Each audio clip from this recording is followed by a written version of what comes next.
How's everybody doing? This is Jason and you are watching This Old Boot. Today I'm going to feature these NICKS boots Overlanders. These are 6 inches tall. They come in 8 inches actually. I had them built in 6 inch for me because they're handmade here in the United States. I believe in Spokane, Washington. Anyway, these are what they call 1964 brown leather. They're smooth bottoms and tops. Now, apparently, NICKS had found a pair of boots that was a 1964 leather from 1964, and they just loved the leather. So they worked with a tannery, I guess. This is kind of hearsay for me, but they worked with a tannery to recreate that leather. And when they finally figured out that they had it feeling and looking about the same, then they started making boots out of it and offering it as one of the choices for leather and color.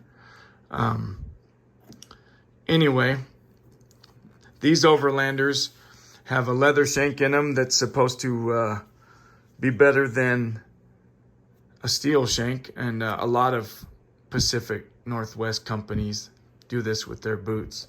And the reasoning behind it is that a steel shank can get rusty when it's wet and start rotting or corrode the leather, and that won't be good. Now, I was a little skeptical about a leather shank at first because I kick a shovel, stand on them, do some digging at work from time to time, and I run up and down ladders from time to time to see what's in the hoppers at the concrete plant.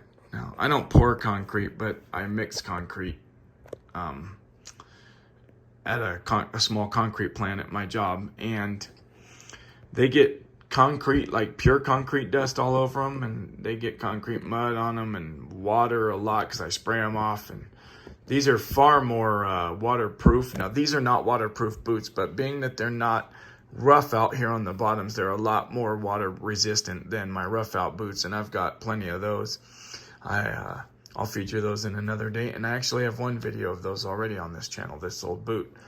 But these are full leather construction, and the only thing on this pair of boots that isn't leather is these laces, these eyelets right here, all the stitching that you can see, double stitch down. The slip sole, that's that line that you can see here that's a little bit lighter. This rubber Vibram sole, you can see the screws in there, and apparently what you can't see is somewhere in the neighborhood of 30 to 40 nails per boot, and that's a lot. And that makes these boots about maybe over double, maybe 3 times as heavy as my Red Wing mock toes or my Iron Rangers. But they fit so darn well. I have these specially fitted to me, and let me tell you, a good fitting pair of Pacific Northwest boots is eye-opening, to say the least. They're amazing. And I told you these are about 2.5 months old of wear to me.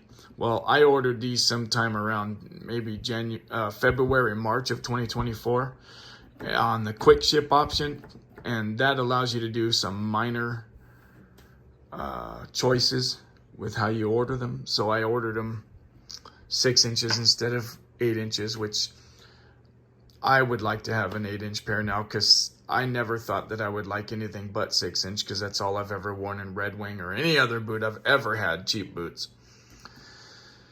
But since this time, I've bought 8-inch JKs and also 10-inch JKs, and I am in love with the taller ones. They just feel good. They're not at all what I thought. They're very comfortable. They don't bother me at all.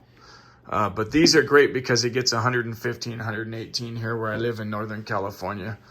And I also would like some black ones, so we'll try that. That's another reason I stayed away. All my boots aren't black because I was afraid of the heat, but I don't think that's going to be a problem. A lot of people wear black boots up here, so it can't get much hotter than it is in your feet anyway. And these, my feet never stink in these. It's amazing. Any of the Pacific Northwest are all leather boots that I have. They don't smell, and that's amazing. Now, There is no insole that you can pull out. It's just really thick leather in there, and there's multiple layers. Now, there's a channel on YouTube that I hope you guys go look at if you haven't already. And if you're watching this, then you probably have. But it's Rose Anvil. And he'll take all kinds of different boots and cut them right down the middle to show you what's on the inside. And that's amazing looking. And although these don't have as much leather in them as, say, the Builder Pros on the bottom, these are H&W last, meaning they don't have much of an arch, so they do have less leather. There's still a lot of leather in there. Now, when I bought these, I didn't know what I didn't know. And an H&W last doesn't really fit my arch as well as a high arch. If I was to show you my foot, you could stick a nickel under there and probably have room to spare, even while I'm standing on it with all my weight. I've just got very high arches. Now, my JK boots, even my OTs that have a unit sole that are actually lower than these in the heel, they have an extremely high arch that I can feel. And it blows my mind because all these companies are saying that low heel boots, you can't put an arch in. I'm like, that's strange because my JKs do. And I just don't see why you can't just put an arch in there with leather. I don't know. In any case, once my foot sunk down and broke into these, they're fine. These are very comfortable. They're not far away from slipper status yet, but they're not all the way broken in either. These took far longer, or are taking far longer to break in than my JKs. Those took about a month to be fully broken in. These ones in a month, 3 weeks to a month, started to get a footprint in them, and they got a pretty good one now, but they're obviously not fully broken in yet. But I just can't wait to break them in. Now, I was starting to tell you that it was supposed to take 16 weeks, 12 to 16 weeks in the quick ship option for me to get these, but NICKS was having trouble getting this 1964 brown leather apparently from their tannery, and I was none the wiser. I got no emails because I didn't order them through NICKS, so they didn't know anything about me. They were dealing with a shoe store. Well, the shoe store didn't know anything about it because they're not a person, really. Why is NICKS going to say anything to them? So somehow I got left in limbo there, and it took me about 4, maybe 5 months to get these. And that was frustrating. But can't imagine the people that wait a year, I thought at the time, to get boots, or 8 or 10 months. But anyway, when I got these, they didn't fit at all. And I had spent $200 for a custom fit at the boot store. They did all kinds of measurements of my legs, my feet, in every area, a bunch of different spots. They didn't even almost fit. I tried to wear them for a week. My toes were coming through the end. They were way too narrow. I couldn't even lace. I couldn't get my foot out of there. It was stuck so hard right here on my right foot that I was actually causing a blood spot. And I just had to stop wearing them. That was the biggest. Nowhere else had a hot spot, but that did. And dumb as I am, I just kept wearing them, thinking that I could break them in. But they stretched them a few times, and I thought that was working, but they just went right back into shape. So I got a battery attached to my phone here, so because it's trying to go dead on me, because this is not the first time I've tried to do this. I thought this was going to be easy. Anyway, I had to send them back and have them lasted and rebuilt. There was nothing wrong with them except that they didn't fit. So they took them back and rebuilt them, which means all that I got to keep was this area up here in the tongue. They rebuilt everything else, all brand new. This time they did it in a 10 double E. And I'll tell you what, that fit perfect. I mean, it was immediate. It was perfect. So I've been wearing them ever since, and I wear them hard. Like I said, they're not fully broken in yet, but that took another 5 months. So I actually had to wait almost a year to get these, 11 months or something, 10 months, but that's crazy. But I'm so happy with these now. I love them.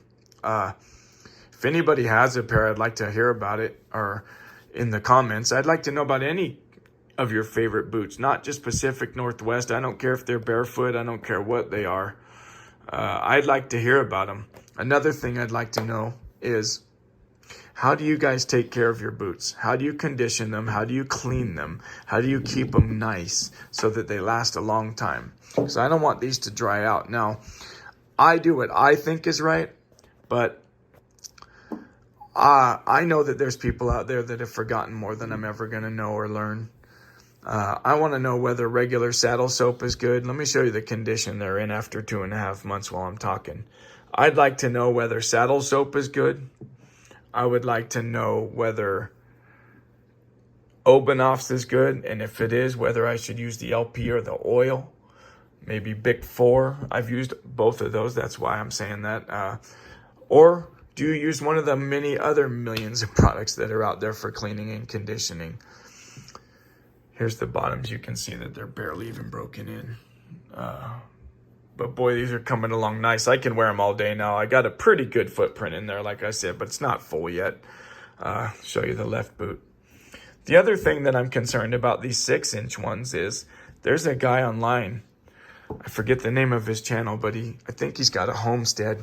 But his boots are Builder Pros with the big heel, the logger boots. But his are built in 6-inch, which I think is cool. It's the only pair of those in 6-inch that I've seen that aren't urban loggers. Now, this pull tab right here, he has ripped a giant hole right here in his. It's just completely come off, and the other one is starting to. Now, these are brand new to me, less than 2 months. I call that brand new, but in NICKS talks that is. Now, I avoid pulling on that loop because I'm afraid of that. And look here. Now, this probably isn't nothing, but if you can see, you can see the stitches down there. Let me see here. This one. Look at this. Now I'm afraid. Look at that. Look how many stitches you can see. I don't know why, but that scares me. I don't want to pull on that. I can't get it to focus. I don't want to pull on that. You can see it there. So I'm not pulling on it. But you see, the taller these are, the taller this back piece is right here, this back stay. And when it's way up here, you get a lot more of these stitches. Now, JK does it a little bit different. JK has 3 rows of stitching all the way around and nothing in the middle. They used to have 1 in the middle, but it's just 3 rows all the way around, and they're not coming undone at all. Now, I'm not saying they're better than these. I'm just saying that I'm not afraid of those coming off on the pull tab there. That being said, I don't know that these will do that, but anyway, that being said, these are just coming along great. And also, I wanted to show you these kilties. I ordered these with these what's called no-show kilties. And instead of the ones with the sawtooth or the teeth on the bottom. Now, at the time, I thought that I wouldn't like that type of kiltie with the sawtooth. But on every other Pacific Northwest boot that I have those, and I've really started to like them. Now, I've got them for these, but I just haven't broken them in with them. I broke these in with these ones, and the new ones just look too clean, and that just looks weird. I don't know why I even care about that, but there's a couple of other things that I noticed that these don't have that should have, and they forgot to stamp NICKS on the side right here.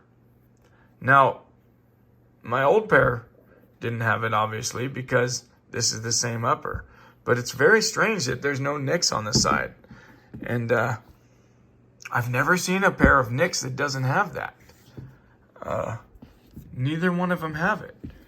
They don't have the words NICKS on them anywhere except for the tag right there. And that's too bad. I wish they stamped that in there because I'm proud of it. I don't know. The guy online with the 6-inch pair, his has it. He didn't mention it, but I saw them on there. So in any case, I hope you guys have a great rest of your day. Please subscribe to the channel. It's free to you guys, and this is only my 2nd video.